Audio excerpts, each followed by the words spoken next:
Well, thanks. First of all, thank you, Eugene, Sergey, and Marina for the invitation. It's a pleasure for us to show a bit of our work here.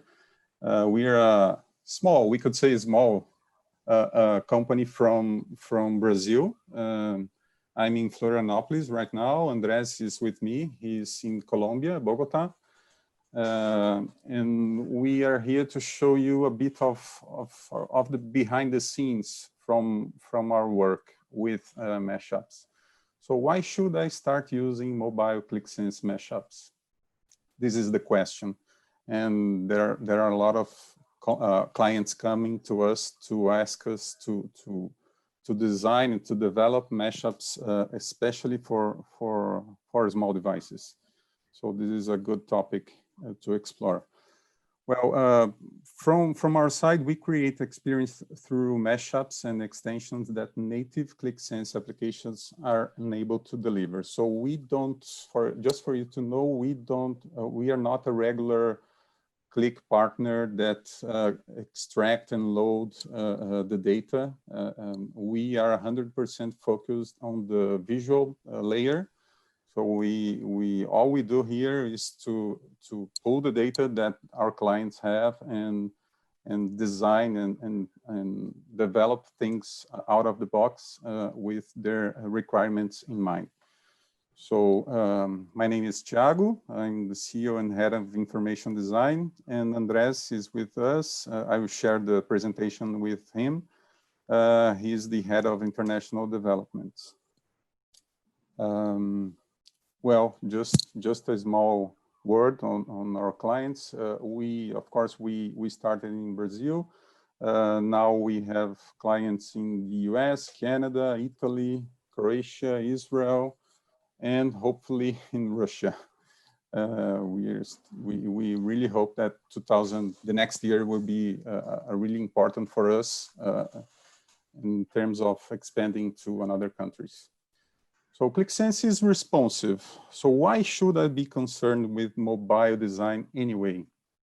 This is our clients always complain. So I bought QlikSense and it's supposed to be responsive, but it doesn't work so well when we try it on small devices.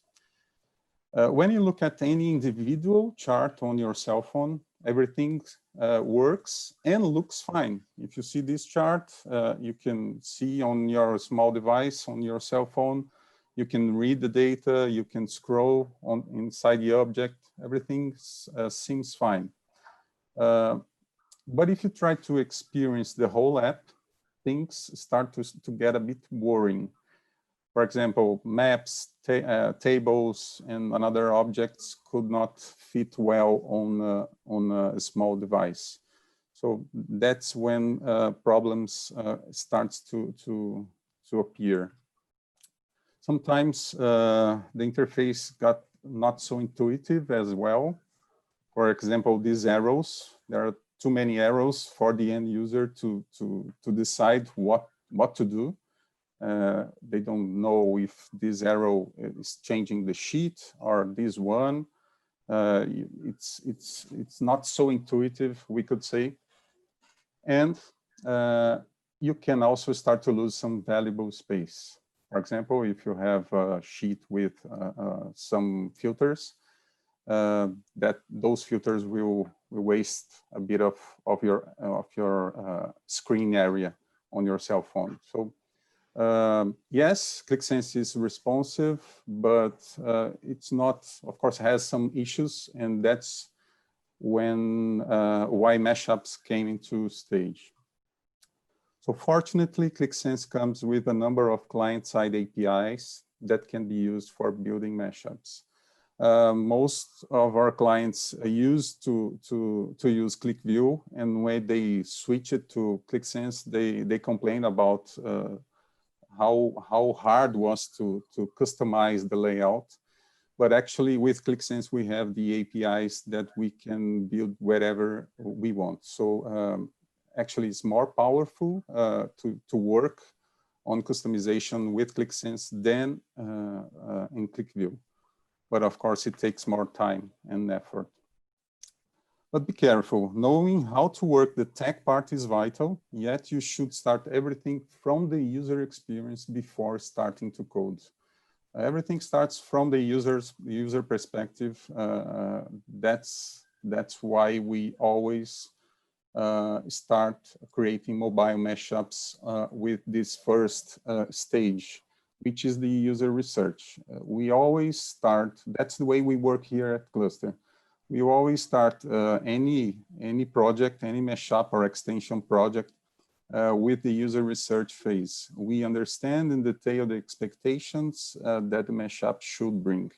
Here we define who is the audience, how they're gonna interact with the mashup, if they already have any app or any report that they use, if they are used to any kind of design approach, what are their expectations. So this is really important for us to drive the design choices and decisions. So this is the first time. We usually gather the whole team, the design team and the development team, to understand this stage. The second one it's probably the most important one, because that's when we have a living thing, let's call. We create high fidelity prototypes in order for users and development teams to validate the solution that will be implemented. So with the user research, with the requirements, the following step is to design every page that the mashup might have. And we use some software for that.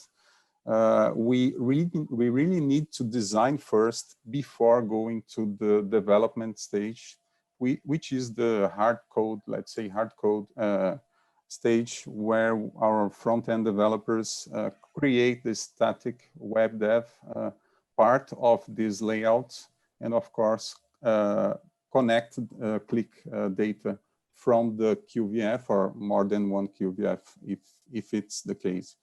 So this is a summarization of our process. Usually we spend like 10% of a project time on the first stage, around 30% on the design phase, and the rest, almost 60% on the development.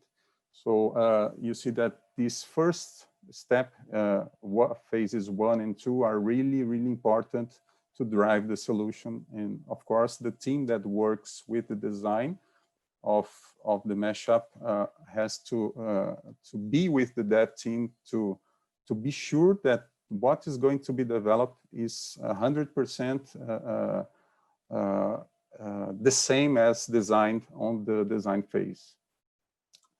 For the high fidelity phase, we usually use Adobe XD or Figma. So we really suggest these two softwares that are really good to work with. This is one of our projects here, and where we are using Figma. So we have to really design every screen that the user will navigate through. And of course, this work is really important for the dev team to look at this design and to be sure that what they are doing on the dev part is going to be the same as designed on this phase. So you see that some mashups, we really have a big job here to do, to design and to prototype every interaction on the screen. So this is how we work with Figma. You see that we are on the same file. We are designing the layout desktop version and also the mobile version. When we work with mashups, of course, it's not by magic that an interface is becoming responsive. You have to design and define the content and design for the two screen sizes. This is an example of one mashup that we've made here. This was done with the XD, Adobe XD. I will open it here.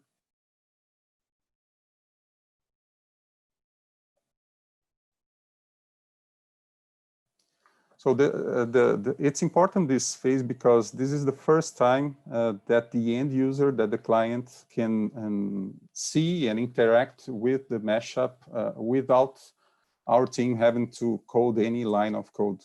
So this is really important to validate with the user, to see if their expectations is being accomplished. And of course, if we have to correct anything, it's really easy because we are still on the design phase. We are moving things inside the XD or the Figma. So it's really easy for the end user to see these examples of how the interaction will be. For example, if I click on the chart, I can dive into details. Of course, this chart is also customized because we have one expression here and another at the end of each bar. And you can go and diving into more details and switch from, for example, from bar charts into another one. This is like a heat map for this client. So this is a simple mashup with only 2 pages. On the first one, we can switch from time to time for a period of 15 minutes.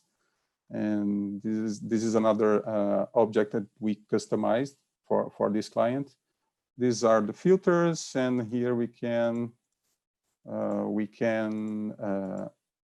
change from one app to another, or from one mashup to another. So the whole team of sales here at this company can navigate through inside one mashup or change to another context by this menu. So this is all using XD in this example, and it's pretty easy to everyone to see, to analyze if it's possible or not to develop and to deliver to the end user. And well, this is working really, really well with us. Yes, Tьяgo, I wanted to emphasize a little bit on this these prototypes. I'm sorry to interrupt you. Could you be a little bit 10% slower? In other words, I sometimes lost your meaning to translate. Oh, thank you very much. No problem. Sorry, sir. Yes, of course. Everything is fine, but it will be better 10% slower. Thank you. Perfect. Yep. So I wanted to say here that the goal of building a prototype like this before implementation is that we can make changes a lot quicker than if we were in development. So it's a lot easier to make those changes now in this stage, not when the code is done, but before that, and then approving that with the client. And then once that is done, then the development phase usually runs a lot easier for everyone. So that's my 2 cents here. Okay. So this is another mashup. I'm opening right now, not the prototype, but the living thing, the mashup itself. Actually, I can share this link with you for you to try on your cell phone. Andres, I don't know if you can help me with that. Yes. Okay. So this is a regular mashup that we made for the same client. You see that we don't have any embedded chart. We are customizing pretty much everything here. I think only the filters, yes, the filters are embedded. You can see that they are native here, but it's only that. And well, this is the kind of work that is possible to do and to deliver to the end user. This is way much easier for the end user to interact on a mobile phone, because we know that the native QlikSense apps have a lot of options, and well, we saw that the screen size is not so big for that options to work well for their users. And okay, well, this is another mashup. I think Andres, you can pass the word for you.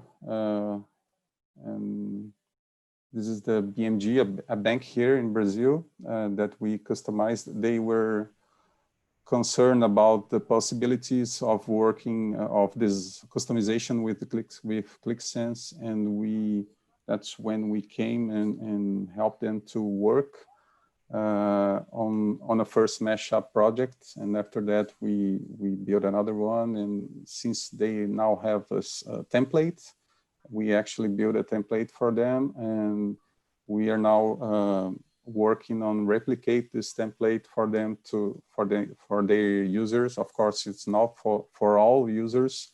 It's mostly for the C-level and operational users. But the analysts, of course, they still use the native QlikSense app. So you always have to be careful when you're working with mobile mashups. Depends, of course, on the audience that you have there. Andres, I think you can Yes. go. I will continue sharing my screen here. You just Great. Thank you, Tьяgo. So first of all, thank you all for the opportunity to present to all of you. My Russian is very niet good. I don't speak Russian. But with this client, it's what I want to go a little bit more into a bit of a technical details on how these mashups, how we are able to create such a beautiful interface with QlikSense running in the background. So now there on that example, we're going to zoom into that card that is now dotted, right? So right here, you see, we're seeing side by side on the left-hand side, we have the actual mashup, which is built with web technologies, JavaScript, React, CSS, HTML, and how that connects to a source QVF, a source of data that we're pulling from QlikSense. So you'll see that the KPIs and the graphic objects that you see on the left-hand side roughly correspond to the QVF on the right-hand side. The main difference between the two, and this is where our magic comes in, is that we are able to read the data from a specific object ID of QlikSense and then strip that data out via the QlikSense APIs, the front-end APIs, and then re-render that data in a customized mashup. And then we have full autonomy on how to display that data. So you see that, for example, that delta month of 0.9%, that Qlik object is rendered completely different on the left-hand side. This is, we're able to do this because we don't take the QlikSense object itself. We only read the part of the data that we need. So we're only reading the metric, the 0.9%, taking that as a string, a regular string, and then redisplaying that on the mashup on the front end side, completely eliminating the need to have the QlikSense object on the mashup, right? They do still read each other. So the mashup, as it is connected to the QlikSense engine, it's still reading the data live, but then it's making the object one, a lot lighter, and two, it will help performance in the end. There's a question there. So you're taking predefined hypercube from visualization. Yes, we are creating this via hypercube. That's correct. So we're taking that 0.9%, create a hypercube, then only take the data, the string of data that we need, and put it on the front end. This has a huge impact, positive impact on performance.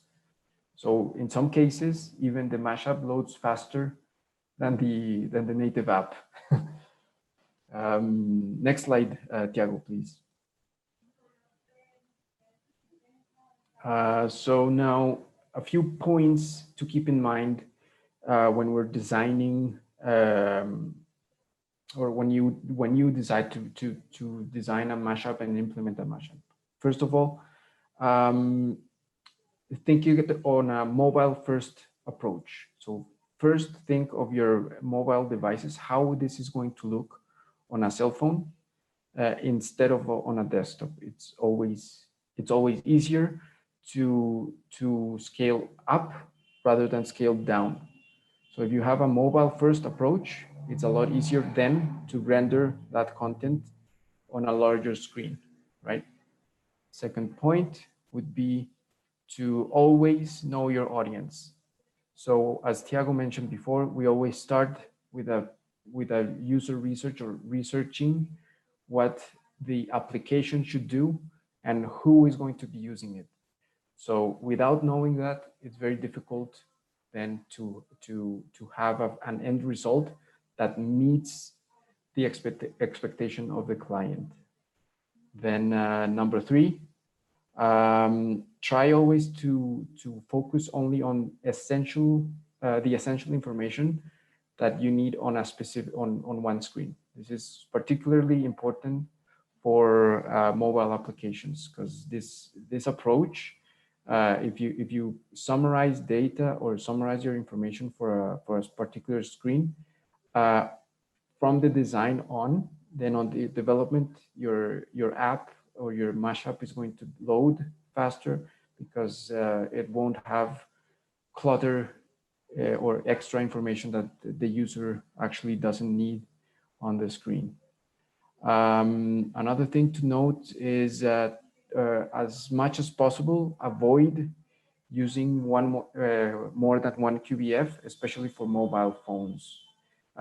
This is important because if you connect to 3, 4, 5 QBFs at the same time, first probably you don't need all those QBFs open on a mobile phone. You probably only need one at a time, and then this will help the mashup performance a lot.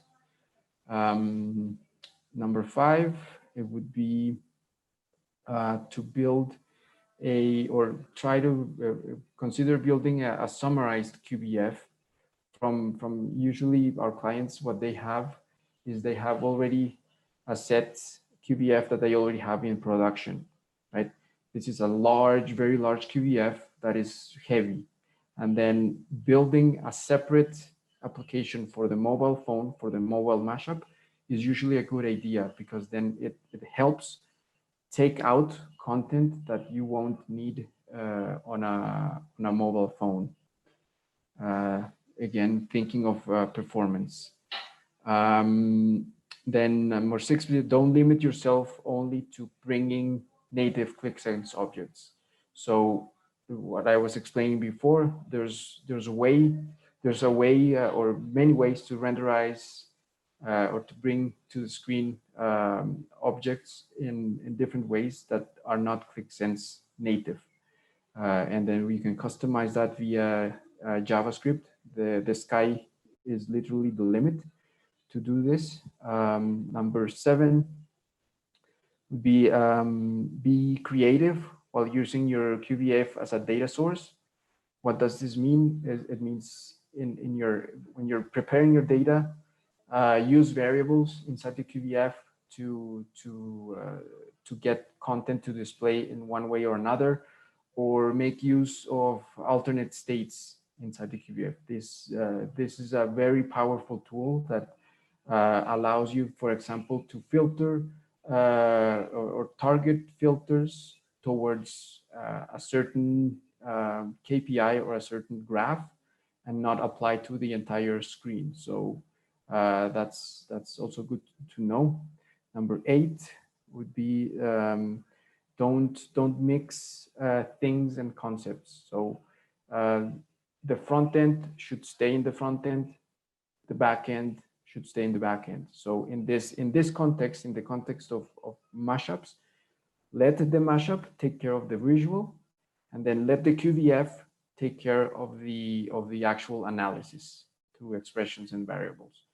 Number 9 would be now to this is a very important point for us, at least here at Cluster. We always work with at least 3 people on a mashup project. First, a designer, the person who envisions the entire thing and knows, makes the entire process flow of information before development. Then there's a front-end developer that takes care of the JavaScript code, and also one Qlik Sense developer, an ETL person that takes care of the QVF. Don't make one person handle everything alone, because not everyone knows how to do everything. So there's a designer is good at visualizing, and the Qlik Sense developer is good at making the analysis. But then the front-end developer is good at bringing all that data into the front screen, right? And number 10, at the very least, mashups that are run on a Qlik Sense enterprise can also make migrated to the Qlik Sense cloud. So they're both interchangeable. And just remember at the end that building a mashup takes time and effort. But in the end, this is always worth it, especially for C-level executives and operational users that are not used to a self-service approach. So in our experience, that's a very big value that's added to our customers. That's all we have for now, I guess. Tьяго, if you want to... Yes, no, that's okay. Thank you, Andres. Thank you all. Thank you, Eugene.